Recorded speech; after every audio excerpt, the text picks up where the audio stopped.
Ce fut au baptême de Jésus-Christ que se révéla son origine divine. Pour ses disciples même, sa gloire divine était souvent voilée. Et quand c'est dans notre être pécheur que descend cette vie de Dieu, quelle foi ne faut-il pas pour croire à sa présence? Que ce soit donc une humble et sainte foi qui accueille l'Esprit en nous. Ne nous contentons pas de savoir qu'il est en nous. Ceci ne nous mènerait pas loin.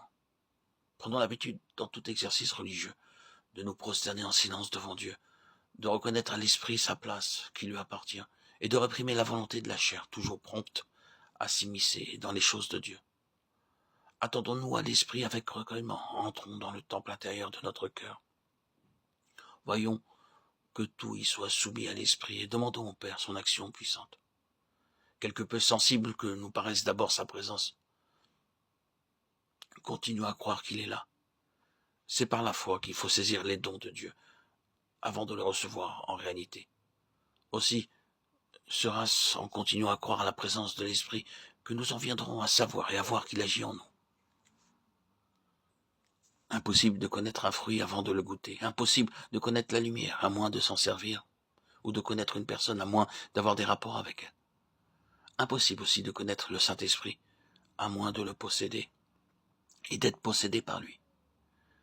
Vivre selon l'Esprit est le seul moyen de connaître l'Esprit, le laisser faire son œuvre en nous, le laisser nous apprendre à dépendre de lui. Telle est la voie que nous indique le Maître quand il nous dit « Vous le connaissez parce qu'il sera en vous ». Croyant. En comparaison de l'excellence de la connaissance de Jésus-Christ, Paul regardait toute chose comme une perte. Philippiens 3:8. Ne ferons-nous pas comme lui? N'abandonnons-nous pas tout pour connaître par l'Esprit le Christ glorifié? Oh, pensez-y sérieusement. Le Père a envoyé un esprit pour nous faire participer à la gloire du Christ glorifié.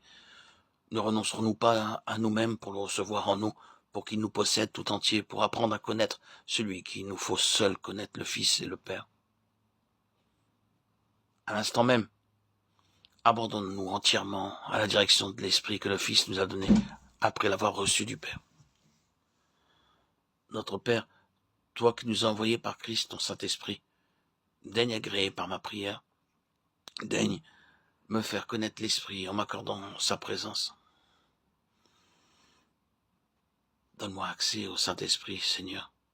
Agrée ma prière, que les témoignages qu'il rend de Jésus me deviennent toujours plus clairs, que sa lumière et son action sanctifiante me soient la preuve de sa vie en moi. Comme la lumière témoigne de l'existence du soleil, que la lumière de l'Esprit vienne aussi témoigner de la présence de Jésus en moi. Amen.